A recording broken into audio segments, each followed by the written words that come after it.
do you understand as property, you might actually come up with examples of what constitute property.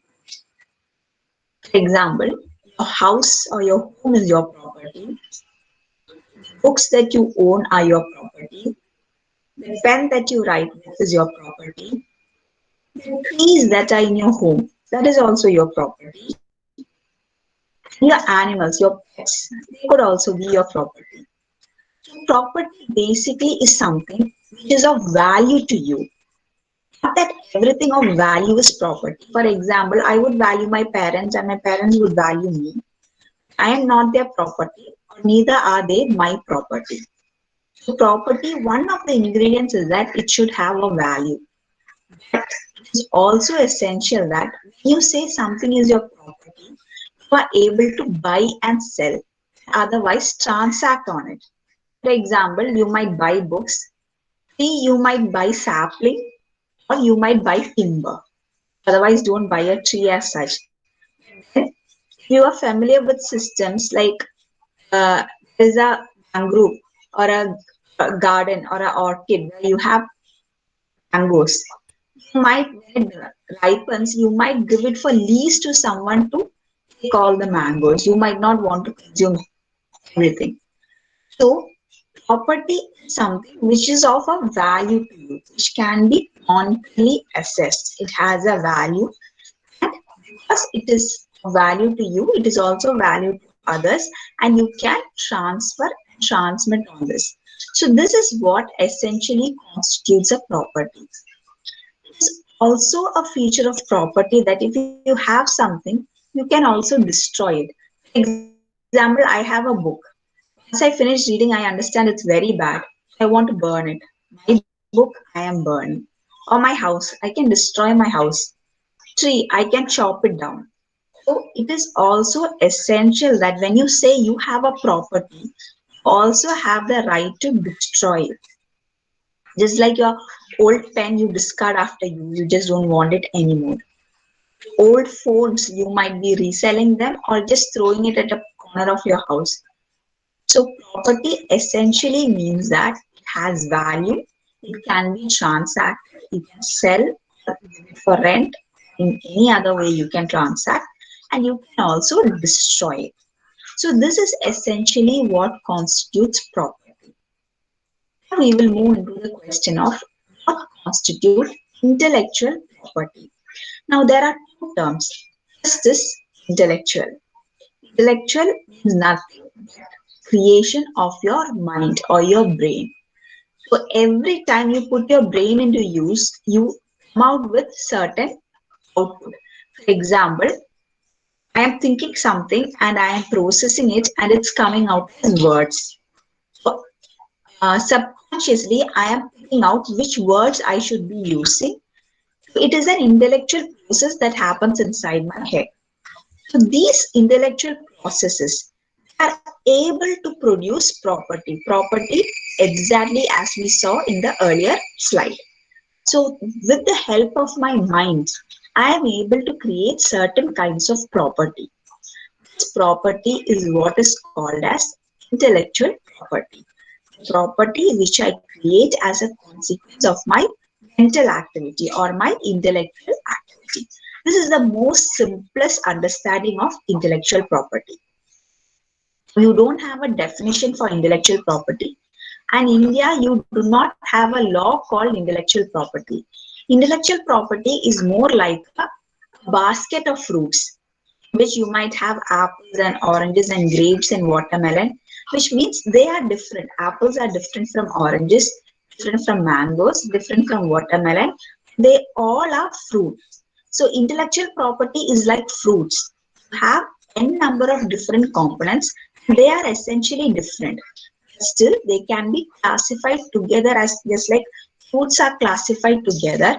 They can be classified together because they are all creation of your minds. That is how one understands the notion of intellectual property. Intellectual property is essentially different from the normal property that we see. When I say normal property, I'm referring to the books or the phone or the laptop you have as a that you hold in your hand. First thing, property is anything of value.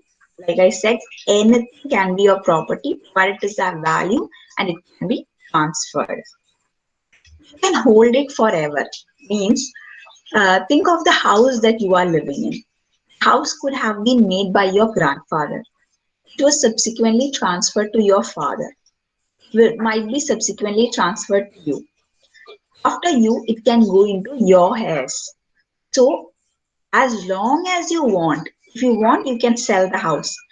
As long as you determine not to sell it, you can keep on holding the right over the house.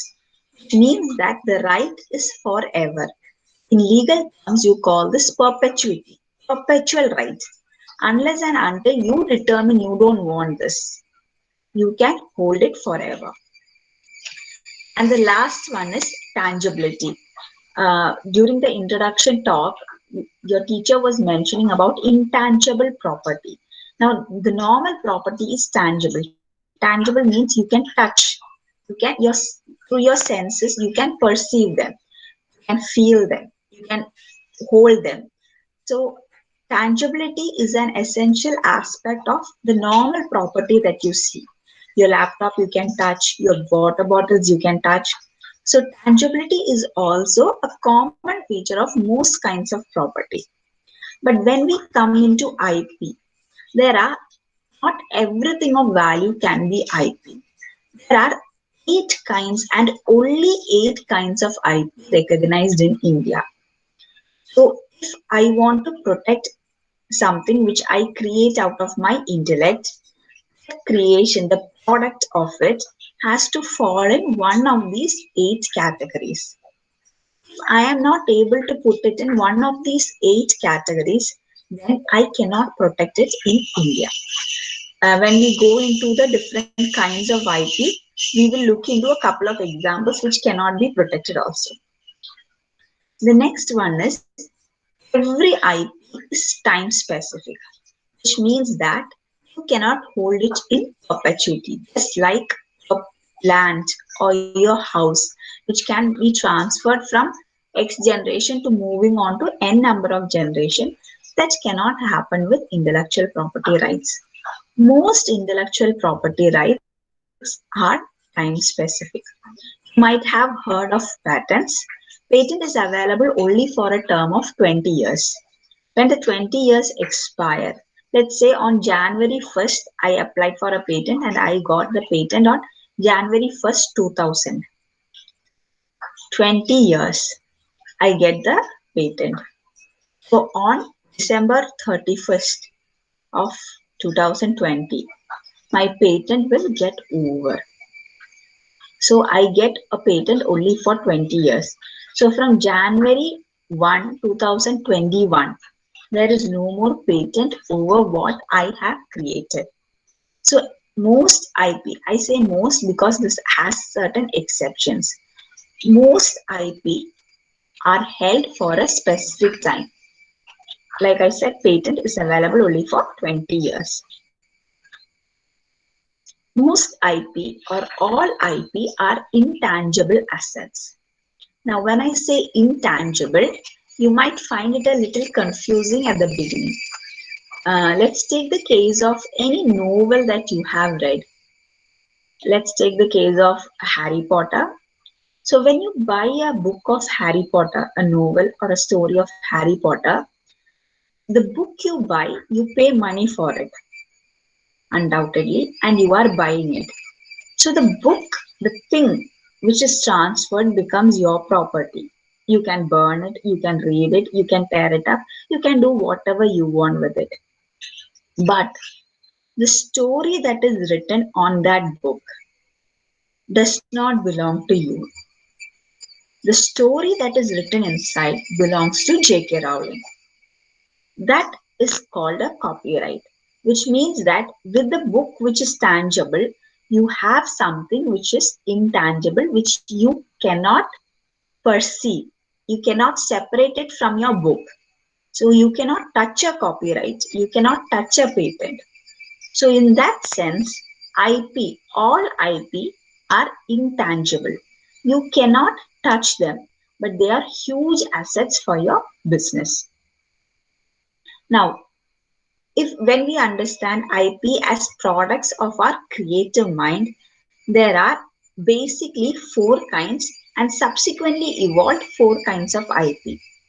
So the first kind of IP is, let's assume, copyright. Now, copyright is essentially different from all other kinds of IP. Basically, internationally, intellectual property is divided as copyright on the one side and industrial property on the other side. So all the other property that I'm going to explain other than copyright is classified as industrial property. The reason for them being classified as industrial property is that you require the assistance of a industrial unit to make them, particularly on large scale. It's not that copyright do not require industrial use or do not have industrial use, but what we see is that patent and trademark and designs, they don't make sense unless and until they are industrial in nature. We will go into the examples and you will understand. So I'm just giving out the names. I will explain what each of this is and we will go in detail as to what is copyright. Now, copyright is the first category which forms under one head. All the others are industrial property, and the industrial property comprises of patents, trademark, design, geographical indications. We will go into each of this. Just for the time being, just hear out the names. Plant variety, layout of integrated circuits, and trade secrets. These are the 8 kinds of IP that we have in India. I'm repeating, copyrights on the one side, on the other side you have industrial property. Industrial property comprises of patents, trademarks, designs, geographical indications, plant variety, layout of integrated circuits, and trade secrets. Now, I will be going in detail in copyright. So we will take copyright at the fag end. So we'll start off with patents. Most of you might be familiar with patents. I'm not sure if any of you actually hold a patent. I saw a couple of science teachers entering in. Patent is something which is given for innovations and inventions. Now, when I am talking about intellectual property, you might be feeling that this is not something that is useful for us, for you generally. But you need to understand that intellectual property is something that we use on a daily basis. When I'm going to pick up the examples of patents, you will see that how many patented things you might be using on a day-to-day basis. It's not something that is alien or apart from us. Every kind of intellectual property on a daily basis, all of us use them. It happens mostly we don't realize that we are dealing with intellectual property. But in fact, on an everyday basis, you and me use intellectual property. You and me have created intellectual property also. We are all holders of intellectual property too. Might not be patents, but some other kind. We'll go into that. Now, when I say patent and one more general premise, intellectual property has to be recognized by the state. Just like you have a normal property for which you pay a revenue, a tax. And if you have seen, there would be a certificate also which says that this property belongs to you. This is your registration. And every year you might be paying tax to the state because the state recognizes this property as yours. And because everything belongs to the state, you have to pay a revenue to the state. So similarly, every kind of IP is also recognized by the state. Sometimes they have to be registered. Sometimes without registration also you will have a copyright or a right. Copyright is the example. Now we'll move back into patents. If I'm confusing, do let me know if you are not following. Hello? Am I audible? Yes, ma'am, you can continue. Okay, okay. So we'll start off with patents. So when I say patent, it is an invention and it is always available for inventions. For example, let's take the case of the viral attack we are under, the COVID-19. There are n number of scientists across the world trying to find out either a vaccine for it or a medicine for it for cure. So that the inventions that are going on, the processes that are going on, are both in the field of vaccines as well as in the field of curative medicine. Now let's assume that one of the scientists find out a medicine for treating COVID-19. Now what he has found out, let's say it's a medicine, is a product. And then there is a method of how he had made this medicine, which is called the process. So both the process and the product can be patented. Now, when I say patent or when I say intellectual property is a monopoly. I am sure all of you understand what is the meaning of a monopoly. Monopoly is a market structure where you have a single player, only one person who can manufacture or sell that product. So when I say I get a patent, think I am the person who invented this new medicine and I get a patent. I and only I can manufacture this medicine in India if I take a patent in India. So when I want to take a patent, I should take a patent in India or in US or whichever country I want. In all those countries, I have to take the patent individually. There is nothing called a global patent. So every country I have to file a patent if I am interested in getting a patent. And once I get a patent in that country, I and only I can manufacture it. Now, keep the you might think that the medicine is not something that you might need. Most of us might not hopefully need it also. But then look at the mobile phones that you use. The mobile phones have n number of patented technologies in them. For example, let's take the case of how we lock or unlock our phones. Earlier, when we used to have the not the smart mobiles, the normal ones, the older ones, you used to had to press a particular key to lock or unlock, or it was a combination of two keys, how you lock and unlock the screen. So that is our technology. From there, we have moved further to a combination of numbers. So let's say 1, 2, 3, 4 is the combination. I can lock and unlock my screen. On your smartphones also, you have the same technique of combination of numbers. Then it came as figures. You can actually have symbols like A or N or C or whatever to lock and unlock your screen.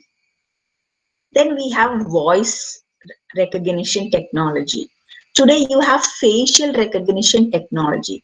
So you see technology keeps on progressing, and each of these technology that we are using today, my ability to communicate to you, is a technological development. All these have been developed and most of them end up with a patent also. So anything which is newly created and which is inventive and which has a use is what qualifies to get a patent. Now, there are a lot of things that cannot be patented also. I'm not going into the details of it.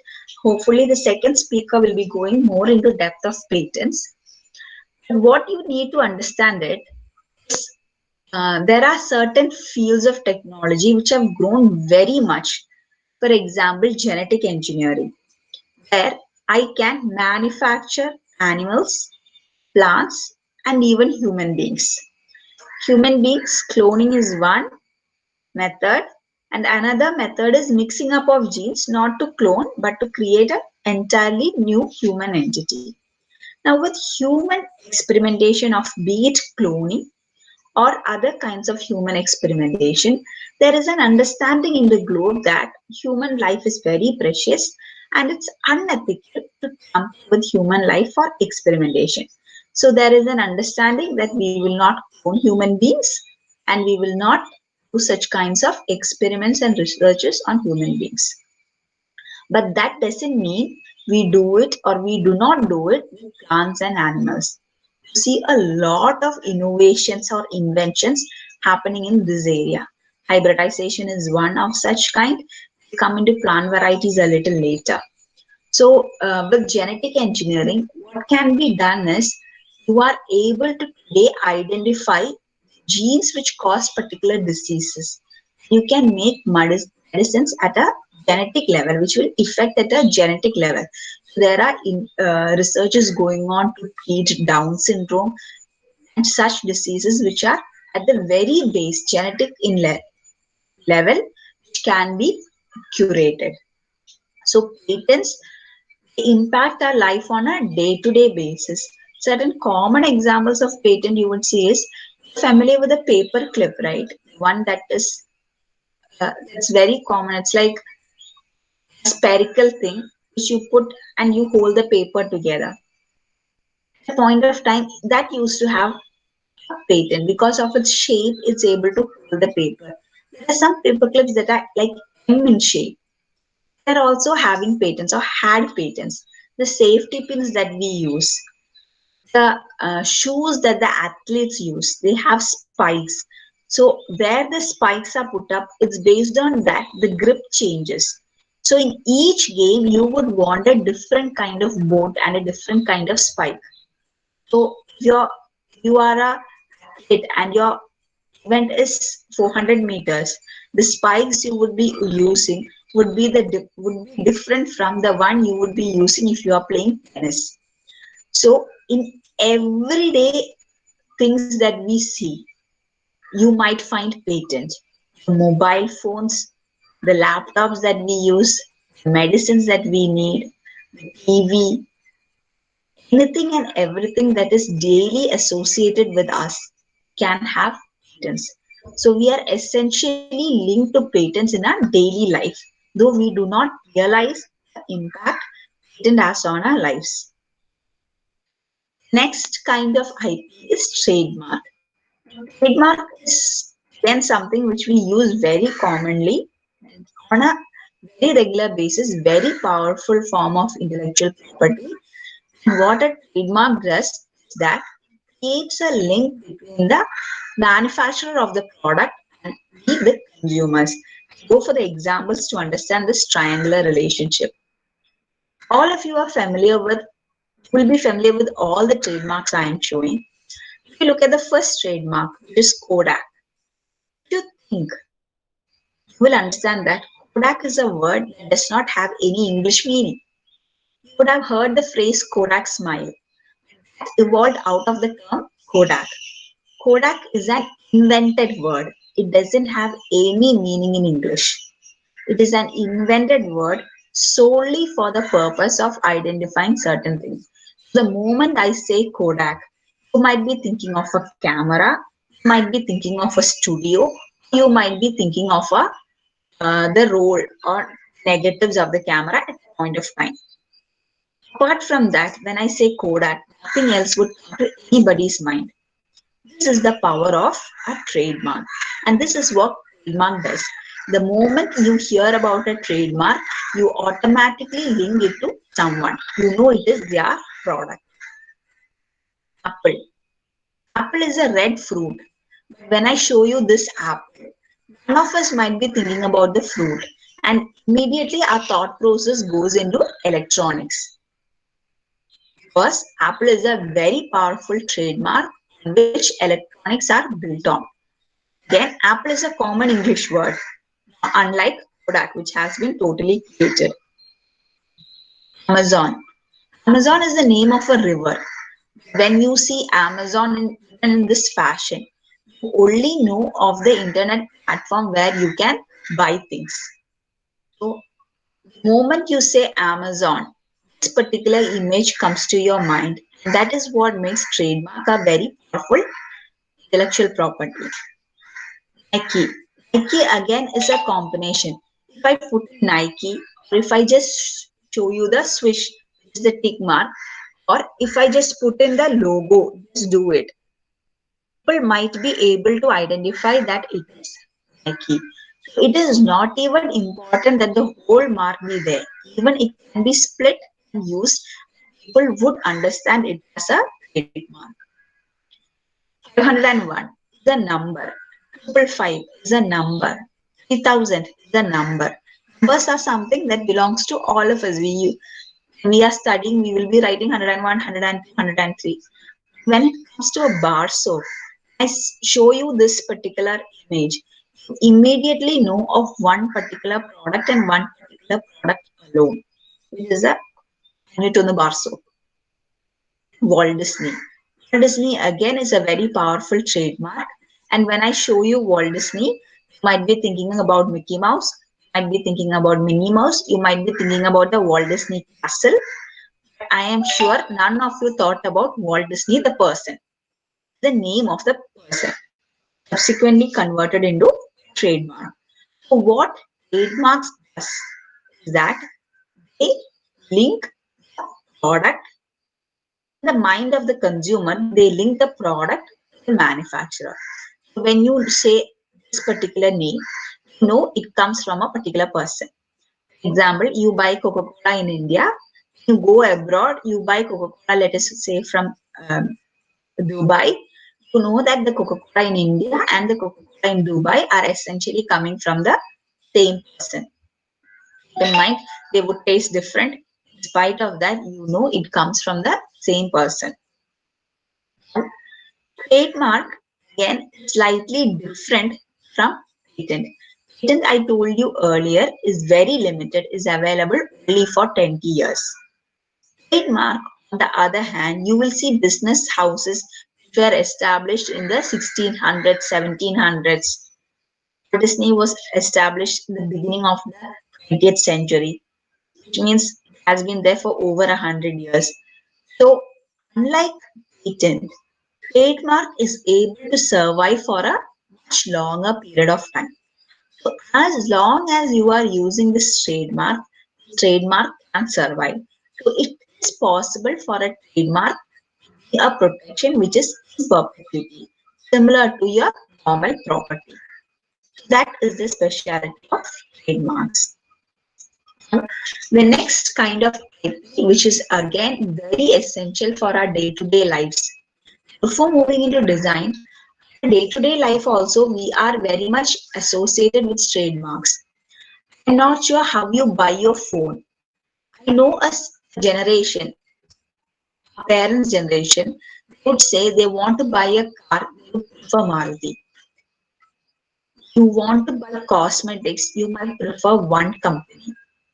So if you smoke, prefer the same brand. Trademark creates what is called a brand addiction. When you are used a particular mark, you are satisfied with it. You have a feeling that that is the best product in the world. Next time you go to buy, try to look out for the trademark. For example, let's take the case of Newton bar soap, 501 bar soap. After I use it for the first time use can be accidental. First time use could be a consequence of a word of mouth. Somebody else told me that this soap is good and I am buying it. Sometimes I don't know which is the good soap, I bought it. After buying, I experienced that this is very good. The next time, I am not going to buy a soap. I am going to buy 101 bar soap. So what happens in our day-to-day lives, we interact a lot with trademarks. Another example is that I'm sure most all of you have not done it. I'm not sure whether there would be one or two. But introspect. How many of you go to a medical store and ask for antiseptic liquid? Most of the people that I know go to the medical shop and ask for Dettol. You do not want Dettol by itself. You will be happy if you are given Savlon or something else. But Dettol has created such an impact on your mind that you are starting to identify the product as Dettol and not as antiseptic liquid. The product is actually antiseptic liquid. Similarly, Maggie. Someone who says Maggie could also mean noodle. But then it has such a huge prominence At the moment you say Maggi, you are thinking of food. Don't think of anything else. So trademarks again on a day-to-day basis, the way we file, the way we buy mobile phones, the way we buy cosmetics, the way we buy jeans. There are people who want this brand jeans, this brand shirt. If you are going for brand, then trademark that is ruling your decision-making process. We will come to design. Chair essentially is a seating arrangement which would normally have four legs, a place to sit, and a place to lean. That is a normal chair we see. This first picture, this is also a chair. It doesn't have four legs. It has a different structure. This is also a chair. Again, it doesn't have four legs, but a different structure. You can very comfortably sit on, no issues. This is also a chair. All these chairs, some have only one leg, some have two. So essentially the product, this is a chair. The way your eyes perceive it, aesthetics of it, the way it looks is different. So this is what design law protects. Industrial design protects. So it does not protect the product. Industrial design or design is solely about the beauty or the aesthetics of the particular product. So again, in daily life, we buy a lot of things based on the aesthetics. For example, you want to buy a cover for your laptop or your mobile, a back cover for your mobile. Of course, specification matters. The mobile cover to fit in with your mobile. You will first for the specification. You want the cover which is your mobiles itself. Once you have given that mobile, the choice you make is based on the design that you like. What is the back design that you want for your mobile? What is the design that you want for your dressing? What is the design that you want for your furniture? What is the design that you want for your utensils? So basically, design is not that the product is changing. The product is one and the same. The look of the product changes. You are essentially paying money for the way it looks. Now, just take the example of V-Guard. V-Guard is a company that has made huge amount of money based on design. Now, V-Guard is basically have multiple products now, huge product diversification now. They started off with stabilizers. V-Guard as in voltage guard. Stabilizer would protect your electronic instrument against voltage fluctuation. That's how they came up with the notion of V-Guard. So even today they have stabilizers in the market. But if you look, technology of the stabilizer has not changed much. But what happens is the look of it has changed. I'm not sure how many of you remember the olden day stabilizer. It used to be red or blue with a couple of holes on the side. On its top, it was a design then. But then on subsequent times, you have stabilizers which are for your mobile, for your TV, for your AC, for your refrigerator. All of them looks different. Do the same function, but they look different. This difference in look is what is protected under the Design Act. Then we have geographical indications. Aranmula Kannadi, I am sure all of you are familiar with this. Jaipur pottery, Alfonso mango, basmati rice. The first two, Aranmula and Jaipur, are name of places. Alfonso and basmati are not names of places. Geographical indications, specialty is that they come from certain geography. The name might be associated with the geographical name. The name need not be associated with the geographical name like basmati. In spite of that, they come from particular places. Aranmula Kannadi is made and can be made only in Aranmula. Kannadi cannot be made in Cochin. Jaipur pottery cannot be made anywhere in Kerala, cannot be made anywhere else other than Jaipur. Alfonso mango can be cultivated only in Maharashtra, basmati rice only in the Indo-Gangetic plain. So they are products which are unique.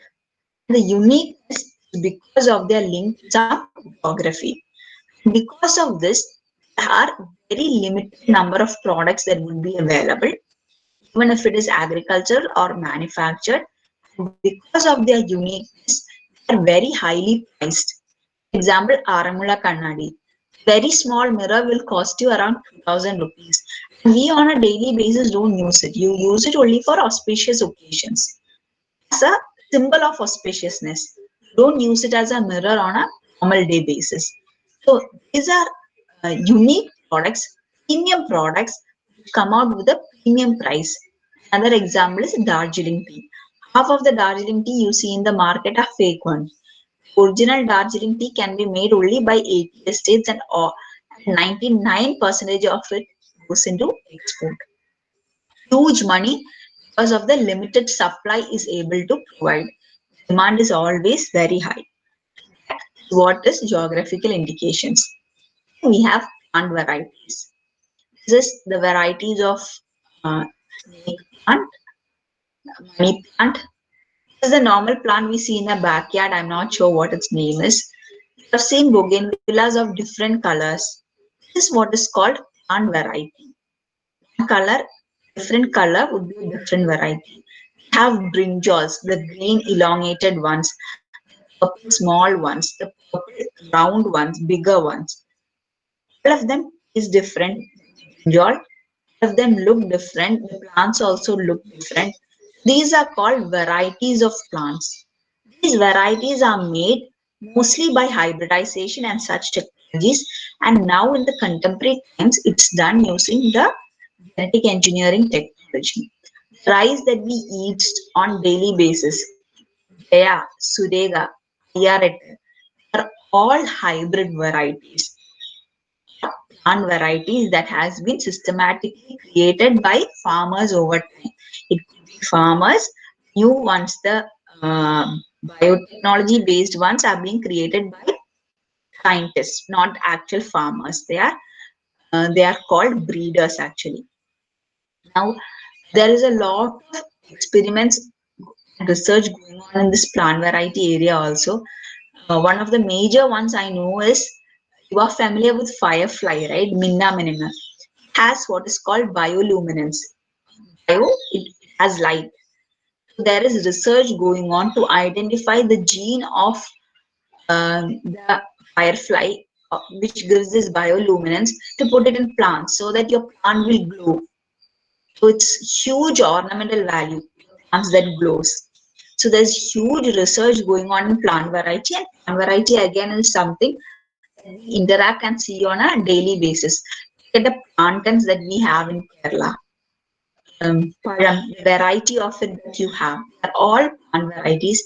They can be preserved under this particular law. Is integrated circuits, very sophisticated technology. All of us would have seen this. If any of you have undid your older TV or a new TV or a laptop, you would have seen the motherboard. The design of it are all circuits. It's functional. That is why they are not flat. You touch them, they poke you at points. They are all connections. And this layout design is functional and is protected under this particular law. Then we have the last category, which is trademarks. All of you are familiar with both these products I'm going to show. First one being Coca-Cola. Coca-Cola is a trade secret, as nobody knows what is the formula of creating Coca-Cola.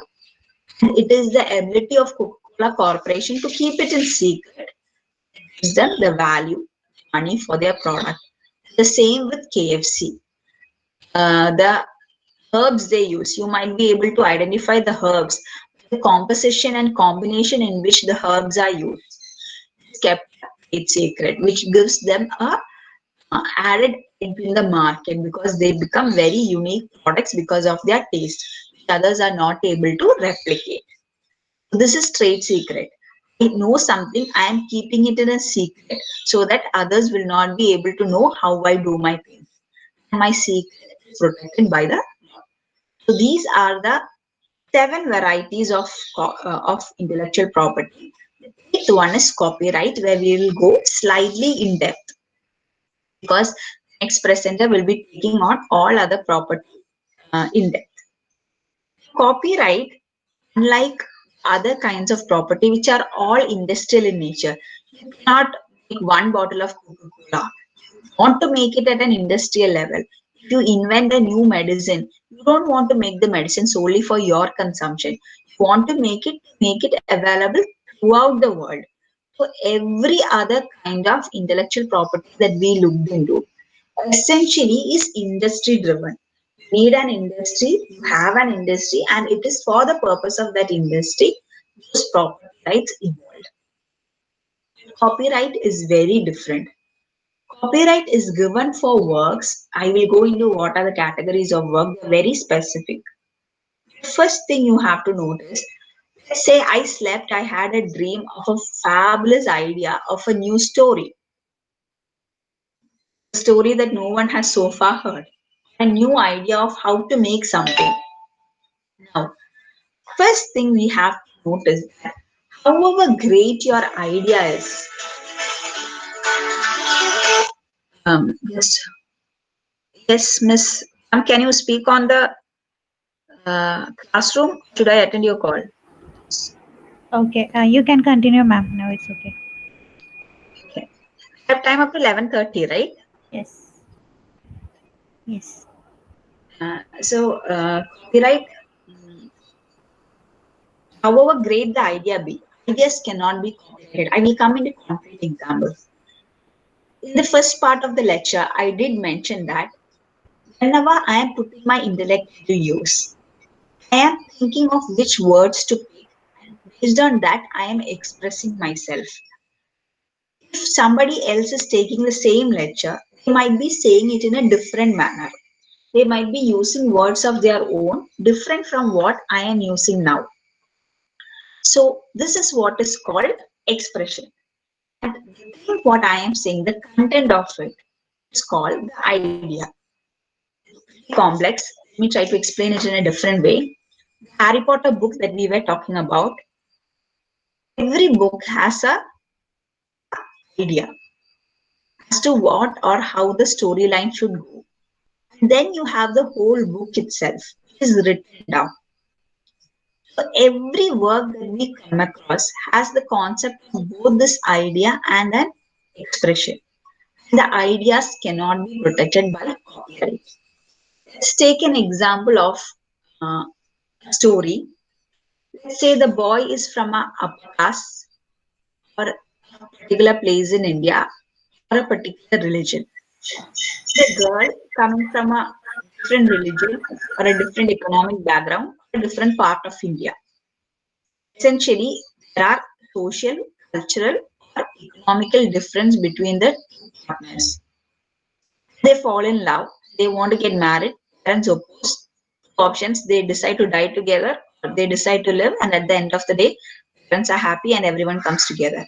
You know the number of stories you know on this line, right from Romeo and Juliet, might be the most newest movie that you have seen. All would be based roughly on this theme. This is an idea. Expression of it is the actual story that you see.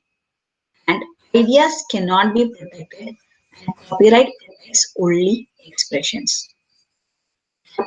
Even when I say expressions, there are certain particular things that copyright will protect. For example, the first category of work copyright would protect is literary work. That's why I put the book and the pen, because it's literary. This is one kind of work which you and I have. I'm sure all of you have written examinations. All your answer scripts have copyright because they fall under the category of literary works. The question is not whether the answer is right or wrong. The question is whether have you created the work. So however ingenious you have been in writing the answer, however bland you have been in writing the answer, if you have written down, then copyright is there. You and I are copyright holders in that sense. Question papers your teacher said also have copyright. So this is why I said copyright is something which all of us have. We might not be able to monetarily exploit it. There will not be any market value for my answer paper. Unlike the market value J.K. Rowling has for a book. It's that market value which makes it saleable or not. Its ability to sell itself has nothing to do with copyright. Your answer script have the same copyright that J.K. Rowling has for her books. Second category of work is drama, dramatic works. Essential difference between literary work and dramatic work is when you see movies, you would have seen Kada Tirakada, Sambhashna Samvidhanam. Those are the things you will see in movies together. Kada is story. Tirakada is dramatic work. If you know what a dramatic work is, you understand what drama is. If you have read Shakespeare's play, not the story, the play, saying, giving a person's name, quoting his dialogue, stating what the scene is. This is exactly what script is. Script is dramatic work. Story and script are two different things. Next is musical work. Keep in mind, musical work is not song. Patinalla. It is for the music and music alone. If any of you are musicians and able to create your own music, then you are creating copyrightable work. The same with drama. കഥ എഴുതുന്ന തിരക്കഥ എഴുതുന്ന നാടകങ്ങൾ എഴുതുന്ന ആരെങ്കിലും ഉണ്ടെങ്കിൽ are creating dramatic works. Same is the case with artistic works. Paintings or the drawings that you make. I am not on the value of it. However bad your drawing may be, however good your drawing may be, you might be able to compete with MF Hussain. Your painting might be, nobody will appreciate you. In both the situations, you have copyright. Copyright has nothing to do with the aesthetics. It's just that the work has to be created. Sound recording. This is exactly the work that Rasool Poopi does. You have to record sound. The recording of the sound into a particular instrument is what that creates sound recording, and you get a right over those sounds that you have recorded. The last one is cinematographer. You make cinema. When I say cinematograph film, it's not just movies or cinema that we see. Documentary, cartoon movies, all of them fall under that category. So these are the 6 categories of works which can get copyright. If you have to get a copyright, it should fall under this category. If it falls outside this category, then you will not get a copyright.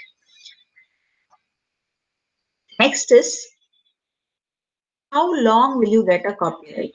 I said you get a patent only for 20 years. Trademark can go for perpetuity. It might go for perpetuity, it might not go for perpetuity. Copyright is comparatively a longer right. For example, let's say I have drawn a picture. Copyright of my picture will go on as long as I live. And after I die, 60 years more, the protection will be there. The right is also posthumous.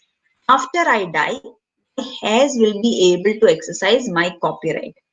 My copyright will come to an end only after I die, 60 years after I die.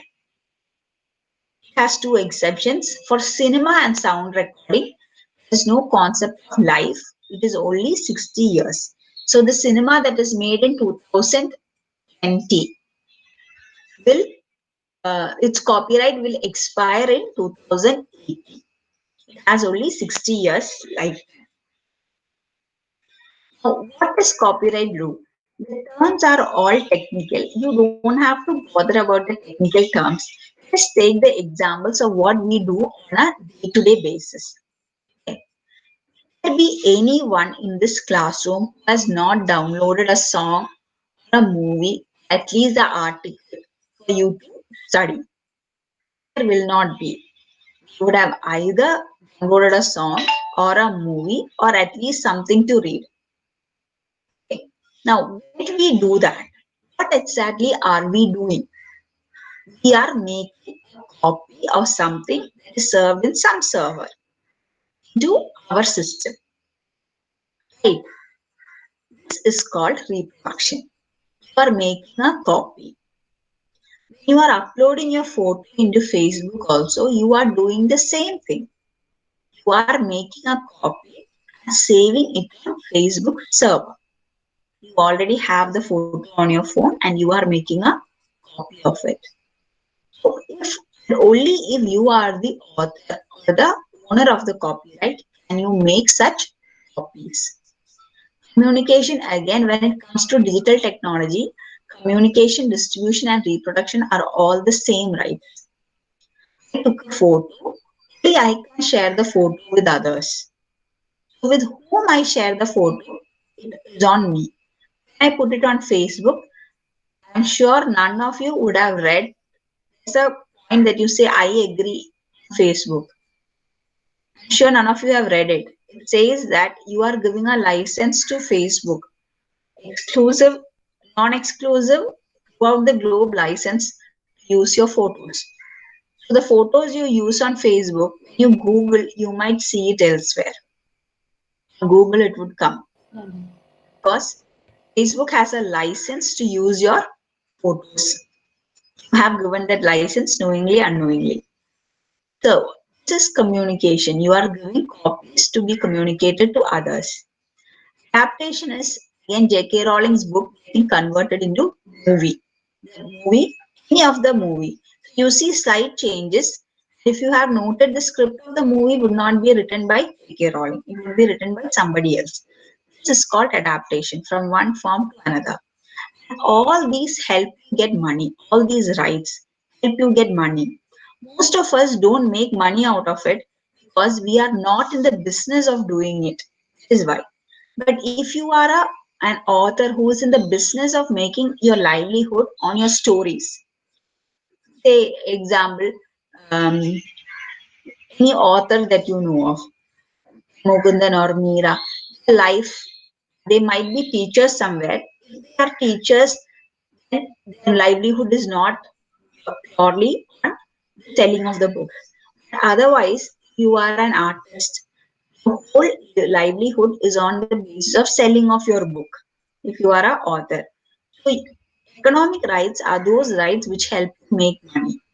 Moral rights are those that give you satisfaction of the mind because you will be recognized as the creator of the work, the father of the work. Not going into detail because they are all extremely technical. But what is interesting is uh, not that infringement means violation of the right. What is interesting is fair use. Earlier, like I said, there will be some of us, probably all of us, have downloaded music. Have done it. There might be some of us who have downloaded cinema. Have done it. What happens is now that we have. Do you think you did an illegal activity when you downloaded a movie? Because there was a time when Rishiraj Singh used to be the head of police and he used to raid all video shops for CDs. Problem was copyright because the producer has a certain right and it cannot be given on rent by others. Coming back, all of us download material for our study purpose. For our personal enjoyment, we might be downloading music, we might be downloading movies. Keep in mind that if you are doing it for your personal use, you are not violating the law. You are on the right side of the law itself. Again, you might be seeing TV programs where the program would be only half an hour and it will be criticizing a newly released movie or might be review of a very old movie. In half an hour, the whole gist of the movie will be told to you. That activities, that kind of programs are all understood as permissible. Sometimes for a person who haven't seen that movie, that half an hour program is good enough to understand what the movie is. In spite of that, they are understood as works that are permissible. Similarly is the case with education. if you want to do any activity, as long as it is for your education. When I say any activity, I mean reproduction. We all take photocopy of books, right? Taking photocopy of books essentially is reproducing the whole book, which cannot be done if not for this particular provision, which permits reproduction for any kind of educational purposes. Now, what we see is that most of us used to, I'm not sure how many of you subscribe to platforms like Hotmail, Hotstar, or Prime Videos or Netflix. Prior to these platforms, we also have Sun Network, uh, we also have Manorama Max. All these are platforms which are available on net, provide you material which they would be showing otherwise on TV. Before all this came into existence in the near future, let's say in last 5 years, at least available, Netflix and all became available to India only in the last 5 years. Otherwise, it was not available. So, prior to this, you will find that the illegal downloads, particularly torrent, is very high. I'm sure most of you might still be using torrent. There's nothing illegal if you are downloading movies for yourself to see. I mean, say that time and again. But then the activity of using torrent was very high, particularly when these platforms were not available. Reason is that we are human beings, and to have a meaningful life, we also need access to what is called as cultural property. We need to listen to songs, we need to see movies, we need to read leisure books. These are essential for us to survive as human beings. Without that, we are just like animals who are not able to enjoy life. So, cultural life, to build up a cultural life, it is essential to have access to these artistic works. And copyright protects all these artistic works, be it cinema, be it song, be it drawings, be it paintings, be it books. All of these artistic works are protected through copyright. And copyright gives a monopoly to the person, whoever has created this. It means that J.K. Rowling has a control over who gets to read. On the other hand, I, as a normal human being, have the right to read those books and enjoy myself. So you see that there is a clash in every kind of IP. This is there between the consumer on the one side and the user, the creator on the other side. Creator wants to make money from his invention or his copyright or his trademark, whichever be the form of IP they have. Intention of the creator is to make money, and the intention of the consumer, you and me on the other hand, is to ensure that at the cheapest we get access to those products. So these are two conflicting interests that we see. From the creator's point of view, IP, all intellectual property, is a huge asset. Let's take the case of copyright. For any producer, the movie he makes is a huge asset because it's a huge investment also. We'll go into the second is an investment portion. Because it's a huge investment, it also becomes a huge asset. In the case of Tata Nano, okay, Tata Nano is a brand car which has been launched by Tata a couple of years back. Now, the title or the trademark Tata Nano was available even before the car came into the market. The understanding was that you would get a car in or around 1 lakh rupees. It means at almost the cost of a two-wheeler, you would get a four-wheeler. There was huge advertisement. It means investment goes on to creation of IP. Any kind of IP you take, be it trademark, patent, copyright, there's huge investment from the part of the creator. The reason why he invests is a huge asset. You try to value a company. Usually the valuation you look for what are the real estate, what is there, land, the building. If you want to sell it, you look into what is the human capital available. But more costlier or more valuable than the land and the infrastructure today is intellectual property. If a company has a good trademark, if a company has a huge portfolio of patent or copyright, the value of the company is much, much more than value of its tangible property put together. It is the land and the infrastructure put together. So, from a creator's point of view, or from an entrepreneur's point of view, having an IP is a huge investment and also a huge asset which can be monetized. You can also pledge IP on bank and get loans. So just like your property, you can pledge and take money. IP also can be pledged and loans can be taken. So they are just like any other asset and very huge asset at that. From the consumer's point of view, as consumers, we want to enjoy the different forms of IP. Like I said, you and me, we have a right to a cultural life, and to enjoy that life, we need access to these works. And it is our desire to have access to these works. And the access also helps us make informed choice. So take the case of trademark. We understand that trademark is something that helps us get an informed choice. Know that this brand is good and this brand is not. Geographical indication again. You know, even though you have not used, you know that Aranmula Kannadi is somehow unique than the normal mirrors. You know that Kanchipuram silk is unique than the normal silk. So it helps consumers make choice. It also prevents them from deception. They are not cheated because of the different forms of IP. So protection of IP becomes essential for both the entrepreneur creator and also the consumer user.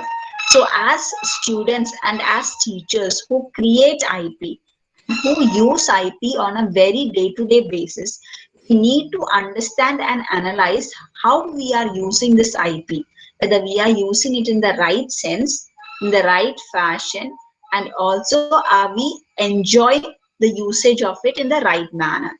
So IP becomes very essential on a day-to-day basis. So that is all that I have to tell you, and I am open for questions. Hello? Hello?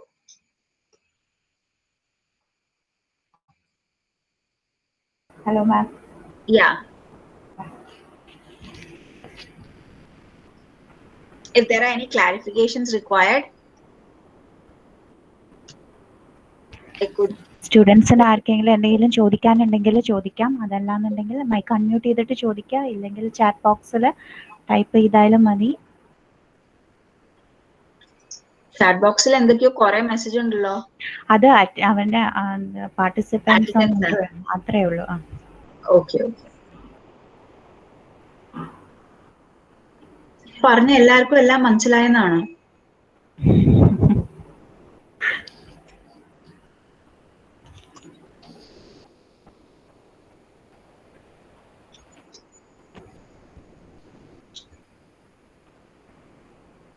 ആർക്കും സംശയമൊന്നുമില്ല. ഇത് സ്ഥിരം ഇങ്ങനെയാണോ, അതോ ഞാൻ പറഞ്ഞ ഒന്നും മനസ്സിലായില്ല അതുകൊണ്ടാണോ? സംശയം വരാൻ കുറച്ചു നേരം കൂടെ എടുക്കും മാഡം. അവര് സംശയം ചോദിക്കാനുള്ള ഒരു താമസമാണ്. കുറച്ചു നേരം സംശയം തുടങ്ങും. ടീച്ചേഴ്സ് ആർക്കെങ്കിലും എന്തെങ്കിലും ഡൗട്ട് ഉണ്ടെങ്കിൽ അവർക്കും ചോദിക്കാമേ. അങ്ങനെയാണെങ്കിൽ സ്റ്റുഡൻസ് പുറകെ തുടങ്ങിക്കോളും. ആരെങ്കിലും ഒരാൾ സ്റ്റാർട്ട് ചെയ്യുന്നതിന്റെ പ്രശ്നമേ ഉള്ളൂ. ഒരാൾ ആരെങ്കിലും സ്റ്റാർട്ട് ചെയ്താൽ. ഞാൻ ഒന്ന് രണ്ട് സയൻസ് ടീച്ചേഴ്സിനെ കണ്ടിരുന്നു. Probably the research you are doing might end up with patent. അതിന് ഒരു ഈസിയർ വേ ഔട്ട് എന്ന് പറഞ്ഞാൽ you need to have a connection with the industry.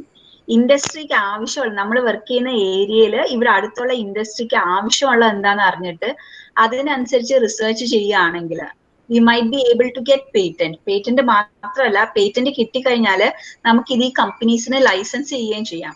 ഇപ്പൊ കോളേജിനാണെങ്കിലും it becomes A huge asset. ഇപ്പൊ particularly for teachers, നമ്മുടെ UGC ചോദിക്കുന്നത് അല്ലെങ്കിൽ MHRD ചോദിക്കുമ്പോൾ you might have the question asking how many patents are there. That is a question that is asked nowadays a lot. But it becomes huge to tell the institution that you have a patent. അത് ഭയങ്കര portfolio creation ആണ്. അപ്പൊ എന്നെ പോലുള്ളവർക്ക് patent എടുക്കാൻ പറ്റില്ല science അറിയാത്തത് കൊണ്ട്. Patent എന്ന് പറഞ്ഞാൽ സയൻസുകാരുടെ കുത്തകയാണ്. So teachers who are into science, you need to have this patent orientation. അപ്പൊ പേറ്റന്റ് ചെയ്യാൻ പറ്റുന്നതാണോ അല്ലയോ എന്ന് നമ്മൾ റിസർച്ച് തുടങ്ങുമ്പോഴത്തേക്ക് ആ ഒരു അസസ്മെന്റും കൂടെ ചെയ്താൽ നമുക്ക് ഫ്യൂച്ചറിൽ പേറ്റന്റ്സ് എടുക്കാൻ പറ്റിയേക്കും. അതല്ലെങ്കിൽ നമ്മൾ ഈ റീഇൻവെന്റിംഗ് ദ വീല് പോലെ മറ്റുള്ളവർ ചെയ്തതിന്റെ കുറച്ച് മാത്രം ചെയ്യുന്നത് നമുക്കും പേഴ്സണലി ബെനിഫിഷ്യൽ ആയിരിക്കില്ല. On A larger society also അത് ബെനിഫിഷ്യൽ ആയിരിക്കില്ല.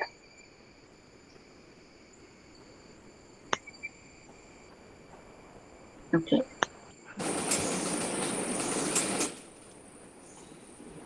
മാഡം ഞാൻ കമ്പ്യൂട്ടർ സയൻസ് ഡിപ്പാർട്ട്മെന്റിൽ നിന്നാണ്. അപ്പോൾ എന്റെ ചോദ്യം, നമ്മുടെ സോഫ്റ്റ്വെയർ പേറ്റന്റ്സിന് ഇന്ത്യയിലെ വയബിലിറ്റി എങ്ങനെയാണ്? Software patents software product patent എടുക്കാൻ പറ്റുമോ അതോ അതെങ്ങനെയാണ് വരുന്നത് എന്നുള്ളതാണ്.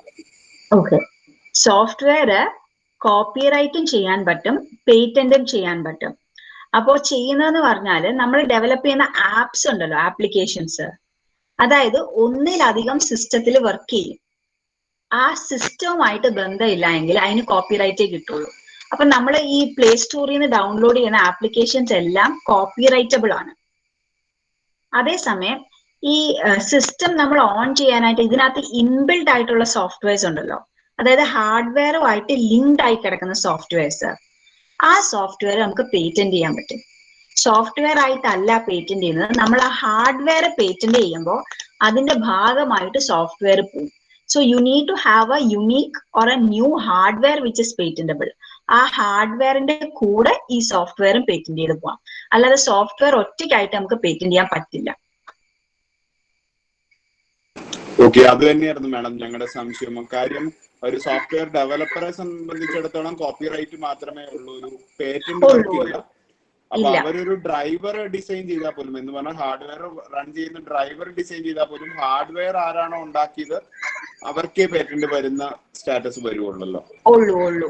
നമ്മുടെ സോഫ്റ്റ്വെയർ മാത്രം, അതിനെ പറയുന്നത് മെഷീൻ റിലേറ്റഡ് എന്നാണ്. അപ്പൊ ഈ മെഷീൻ റിലേറ്റഡ് ഇൻവെൻഷൻ ആയിരിക്കണം, ഒരു മെഷീന്റെ കൂടെ പോകുന്നതായിരിക്കണം. ആ മെഷീൻ പേറ്റന്റ് ചെയ്യുമ്പോൾ അതിന്റെ കൂടെ പേറ്റന്റ് കിട്ടും സോഫ്റ്റ്വെയറിനും. അല്ലാതെ ഇൻഡിപെൻഡന്റ് സോഫ്റ്റ്വെയർസ് ആണെങ്കിൽ പേറ്റന്റ് കിട്ടില്ല. അതാണ് ഞാൻ ആപ്ലിക്കേഷൻസിന്റെ കാര്യം പറയാം. അതുപോലെ നമ്മുടെ ഓപ്പറേറ്റിംഗ് സിസ്റ്റം, അതിനൊന്നും പേറ്റന്റ് കിട്ടില്ല. മൈക്രോസോഫ്റ്റ് ഓഫീസ്, അതൊന്നും പേറ്റന്റബിൾ അല്ല. പക്ഷെ അതെല്ലാം സോഫ്റ്റ്വെയർ കോപ്പിറൈറ്റ് പ്രൊട്ടക്റ്റഡ് ആണ്. പക്ഷെ കമ്പ്യൂട്ടർ പ്രോഗ്രാംസിന്റെ കാര്യത്തിൽ കോപ്പിറൈറ്റ് പ്രൊട്ടക്റ്റഡ് എന്ന് പറയുന്നതിന് വലിയ അർത്ഥമൊന്നുമില്ല. കാരണം ലൈഫ് പ്ലസ് 60 years ഒരു പ്രൊട്ടക്ഷൻ കിട്ടിയിട്ട് ഒരു കാര്യമില്ല. 6 വർഷം ആകുമ്പോഴത്തേക്ക് ഇത് മാറും. അതും ലൈഫ് പ്ലസ് 60 ആണോ അവിടെ വരുന്നത്, അതോ സിനിമയുടെ ഒക്കെ കേസ് എടുക്കുന്നത് പോലെ വെറും 60 ആണോ വരുന്നത്? അല്ല, ലൈഫ് പ്ലസ് 60 ആ. ലൈഫ് പ്ലസ് 60 ആണ്. അതെ, സിനിമയുടേത് 60 വരാനുള്ള കാരണം എന്ന് പറഞ്ഞാൽ സിനിമ പ്രൊഡ്യൂസറിന്റെ വർക്കായിട്ടാണ് നമ്മുടെ ലോ പ്രിസ്യൂം ചെയ്യുന്നത്. പ്രൊഡ്യൂസർ ഒരു കമ്പനി ആവാൻ പറ്റും. അപ്പൊ ലൈഫ് എന്ന് പറഞ്ഞാൽ മരിക്കില്ലല്ലോ.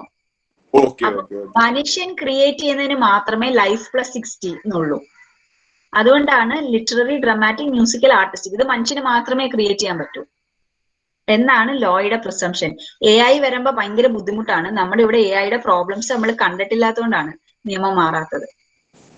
അല്ല, ഇതിന്റെ സോഫ്റ്റ്വെയറിന്റെ അകത്തും ശരിക്കും ഒരു കമ്പനി ഡെവലപ്പ് ചെയ്ത സോഫ്റ്റ്വെയർ എന്ന് പറയുമ്പോഴും ഈ ഒരു പ്രശ്നം അല്ല, കമ്പനി ഡെവലപ്പ് ചെയ്താന്ന് നമ്മൾ പറയുമ്പോഴും അത് എഴുതി ക്രിയേറ്റ് ചെയ്യുന്നത് ഒരു ഹ്യൂമൻ ബീങ് ആണ്. പിന്നെ കമ്പനി നമ്മളുമായിട്ടുള്ള എംപ്ലോയ്മെന്റിന്റെ കോൺട്രാക്ട് അനുസരിച്ച് ഇതിന്റെ റൈറ്റ്സ് എല്ലാം കമ്പനിക്ക് കിട്ടുന്നതാണ്. പക്ഷെ ക്രിയേറ്റർ എപ്പോഴും ഒരു ഹ്യൂമൻ ബീങ് ആണ്. മാഡം പറഞ്ഞ പ്രശ്നം ഇപ്പൊ വരുമ്പോ എല്ലാം ഓട്ടോമാറ്റിക്കലി ജനറേറ്റഡ് കോഡ്സ് ആയിക്കൊണ്ടിരിക്കുകയാണല്ലോ. അതെ, AI വരുമ്പോ കോപ്പിറൈറ്റിന് പ്രോബ്ലം ഉണ്ട്, ആക്ടിന് പ്രോബ്ലം ഉണ്ട്. പക്ഷെ നമ്മൾ അത്ര AI ഡെവലപ്പ് ചെയ്തിട്ടില്ലാത്തതുകൊണ്ടാണ്. ടെക്നോളജി ഡെവലപ്പ് ചെയ്തിട്ടേ നിയമം മാറാൻ പറ്റും. നിയമം ടെക്നോളജിക്ക് മുമ്പേ പോയാല് ടെക്നോളജി കൊളാപ്സ് ചെയ്യും. അപ്പൊ നമ്മുടെ ഇവിടെ AI പ്രോബ്ലം ഉണ്ടാക്കി കഴിയുമ്പോഴേ നമുക്ക് നിയമം മാറ്റാൻ പറ്റൂ. കാരണം ടെക്നോളജി എങ്ങനെ ഡെവലപ്പ് ചെയ്യുന്നത് നമുക്ക് അറിയില്ല. മാഡം, ഇതിന് നേരിട്ട് റിലേറ്റഡ് അല്ല. അപ്പൊ ഒരു വർക്ക് കോപ്പി ലെഫ്റ്റ് ആയിട്ട് ചെയ്യണമെങ്കിൽ എന്ത് ചെയ്യണം? കോപ്പി ലെഫ്റ്റ് എന്ന് നമ്മൾ പറയുന്നത് ക്രിയേറ്റീവ് കോമൺസ് ആണ്. അതായത് ഞാൻ ഉണ്ടാക്കിയ ഒരു വർക്ക് അതിന് ഞാൻ റൈറ്റ് അസേർട്ട് ചെയ്യുന്നില്ല. അപ്പോ സോഫ്റ്റ്വെയർസിൽ നമ്മൾ ആൻഡ്രോയിഡ് കാണുന്നത് അത് ഓപ്പൺ സോഴ്സ് എന്നാണ് നമ്മൾ പറയുന്നത്. സോഫ്റ്റ്വെയർസിൽ വരും ഓപ്പൺ സോഴ്സ്, അതായത് സോഴ്സ് കോഡ് ഓപ്പൺ ആക്കിയിടുകയാണ്. സോ ഞാൻ ഉണ്ടാക്കി, നിങ്ങൾ ഉണ്ടാക്കിക്കോളൂ, കുഴപ്പമില്ല. അതിന്റെ കൂടെ സി എന്ന് പറഞ്ഞൊരു സർക്കിളിനകത്ത് കാണും 2 C. സോഫ്റ്റ്വെയറിന്റെ കൂടെ അല്ലാതാണെങ്കിലും ഇപ്പൊ ഫ്രീ ആയിട്ട് ഇടുന്നതിനകത്ത്, അതായത് നമുക്ക് ഫ്രീ ആയിട്ട് കിട്ടുന്നതിനകത്ത് സി എന്ന് പറഞ്ഞിങ്ങനെ 2 C ഒരു വട്ടത്തിൽ കാണും. അതൊരു ലൈസൻസ് ആണ്. ക്രിയേറ്റീവ് കോമൺസ് എന്ന് പറയുന്ന ഒരു ലൈസൻസ് ആണ് അത്. അതിനകത്ത് പറയുന്നത് അത് പല കൈൻഡ് ഓഫ് ലൈസൻസ് ഉണ്ട്. അതിനകത്ത് ഒരെണ്ണം എന്ന് പറഞ്ഞാല് ഞാൻ നിങ്ങൾക്ക് ഫ്രീ ആയിട്ട് എന്റെ സാധനങ്ങൾ തരും ഓൺ ദ കണ്ടീഷൻ ദാറ്റ് ഇത് നിങ്ങൾ മോഡിഫൈ ചെയ്ത് പുതിയതുണ്ടാക്കിയാൽ അത് നിങ്ങൾ ഫ്രീ ആയിട്ട് ഇടണം. അപ്പൊ നമ്മൾക്ക് ആക്സസ് കൂടുതൽ കിട്ടാനുള്ള ഒരു ലൈസൻസ് മെക്കാനിസം ആണ് ക്രിയേറ്റീവ് കോമൺസ്. അതിനെയാണ് നമ്മൾ കോപ്പി ലെഫ്റ്റ് എന്ന് പറയുന്നത്. മാഡം പിന്നെ സംശയം വരുന്നത്, നമ്മൾ പ്രസന്റേഷൻസോ ബാക്കിയോ ഉണ്ടാക്കുമ്പോൾ നമ്മൾ പല ഇമേജസും കോപ്പി ചെയ്ത് വെക്കും. അപ്പൊ ആ കോപ്പി ചെയ്തെടുക്കുന്ന ഇമേജ് കോപ്പി റൈറ്റഡ് ഇമേജ് ആണോ അതോ CC കോപ്പി റൈറ്റ് ഉള്ള ഇമേജുകളെല്ലാം CC എംബഡ് ചെയ്യണോ, അല്ലെങ്കിൽ കോപ്പി റൈറ്റ് C ഉള്ള ഒരു സിമ്പല് വേണോ, അതോ ഇനി നമ്മൾ എടുക്കുമ്പോൾ കോപ്പി ലെഫ്റ്റ് ഇമേജ് എന്ന് പറഞ്ഞാൽ നമുക്ക് എടുക്കാൻ പറ്റും, അല്ലെങ്കിൽ ആ ഒരു സെലക്ഷൻ നമുക്ക് എങ്ങനെ പറ്റും? ഒരു ഇമേജ് കണ്ടാൽ കോപ്പി റൈറ്റ് ആണോ? ഓക്കെ, അതിനകത്ത് 2 കാര്യങ്ങളുണ്ട്. ഇന്നിപ്പൊ ഞാൻ ഉണ്ടാക്കിയിരിക്കുന്ന PPTയിൽ കംപ്ലീറ്റ് ഇമേജസ് ഞാൻ ഇട്ടിട്ടുണ്ട്. ഇതൊന്നും ഞാൻ എടുത്തത്, ഇതെല്ലാം ഇന്റർനെറ്റിൽ നിന്ന് എടുത്തതാണ്. അതിനകത്ത് ഇന്റർനെറ്റിൽ നിന്ന് ഒരു ഫോട്ടോ എടുക്കുമ്പോൾ അതിനകത്ത് കോപ്പിറൈറ്റ് ഉണ്ടോ ഇല്ലയോ എന്ന് നമുക്ക് അറിയാൻ പറ്റില്ല. ചിലപ്പം ഫോട്ടോയുടെ കൂടെ ആളുടെ പേര് കാണും, ഇയർ കാണും. അങ്ങനെ ഉണ്ടെങ്കിൽ കൃത്യം നമുക്കറിയാം കോപ്പിറൈറ്റഡ് ആണോ ആരുടെ ആണ്. സാധാരണ നെറ്റിൽ നിന്ന് കിട്ടുന്ന ഫോട്ടോസിൽ ഇത് ഉണ്ടാവാറില്ല. അപ്പൊ ഇത് കോപ്പിറൈറ്റഡ് ആണോ അല്ലയോ എന്ന് നമുക്കറിയില്ല. ഞാൻ എടുത്തേക്കുന്നത് കോപ്പിറൈറ്റഡ് ആണോ അതോ ഫ്രീ യൂസേജ് ആണോ എന്ന് എനിക്കറിയില്ല. എന്റെ സേഫ് ഹാർബർ എന്ന് പറഞ്ഞാൽ ഞാൻ ഇത് എഡ്യൂക്കേഷണൽ പർപ്പസിന് മാത്രമേ ഉപയോഗിക്കുന്നുള്ളൂ. അതുകൊണ്ട് കോപ്പിറൈറ്റഡ് ആണെങ്കിലും അല്ലെങ്കിലും ഞാൻ സേഫ് സൈഡിലാണ്. ബിക്കോസ് എഡ്യൂക്കേഷണൽ പർപ്പസിന് ഉപയോഗിക്കാമെന്ന ഒരു എക്സെപ്ഷൻ കോപ്പിറൈറ്റ് ആക്ടിൽ തന്നെ ഉണ്ട്. പക്ഷേ if you are using it for some monetary benefits, അങ്ങനെയാണെങ്കിൽ കോപ്പിറൈറ്റഡ് ആണെങ്കിൽ you could end up in trouble. പക്ഷെ ഫോട്ടോഗ്രാഫിന്റെ പ്രശ്നം ഏതാ അറിയാൻ പറ്റത്തില്ല. പക്ഷെ തിരിച്ച് if you are the person who is taking the photograph, എന്നിട്ട് ഇത് നെറ്റിൽ ഇടാനാ ഉദ്ദേശിക്കുന്നതെങ്കിൽ എപ്പോഴും വാട്ടർമാർക്ക് ചെയ്ത് ടൈമും ഇയറും മറ്റുള്ളവർക്ക് കാണാവുന്ന കണക്ക് വെക്കുന്നതാണ് നല്ലത്. അപ്പൊ നമുക്ക് കോപ്പിറൈറ്റ് അസേർട്ട് ചെയ്യണമെങ്കിൽ അസേർട്ട് ചെയ്യാം. If you R okay with others taking it CC ഇട്ട് കൊടുത്താൽ മതി. പക്ഷെ ഫോട്ടോഗ്രാഫിനെ സാധാരണ നമ്മൾ CC ഇട്ട് കാണാറില്ല. Okay, thank you ma'am. Thank you. ഇനി ബാക്കിയുള്ളവർ ചോദ്യം തുടങ്ങും എന്ന് വിശ്വസിക്കുന്നു. ടെസ്റ്റ് ഡോസ് അല്ലേ സാറിന്റെ വക?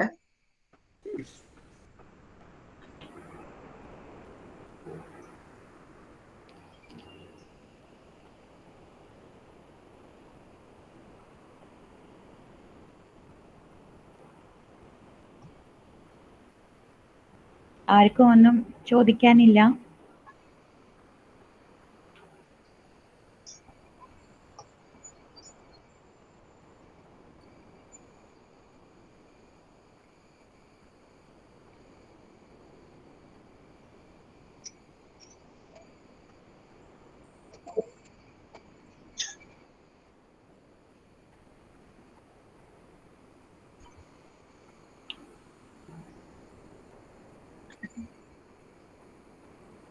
ക്വസ്റ്റ്യൻസ് ഒന്നും ഇല്ലെങ്കിൽ നമുക്ക് വൈൻഡപ്പ് ചെയ്യാം.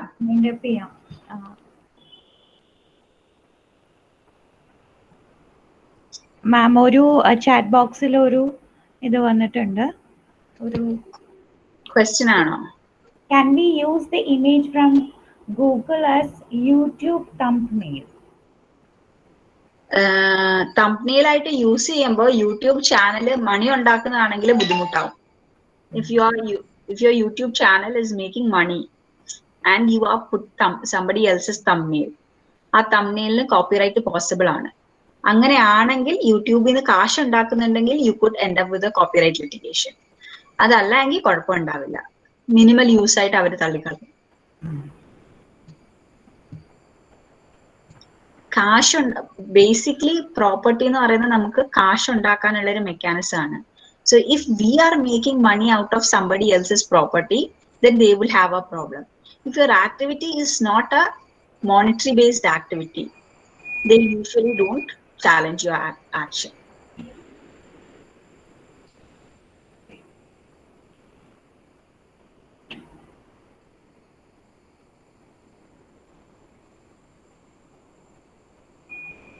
No more questions. Okay, we'll wind up. Okay, thank you, ma'am. Thank you so much. Okay.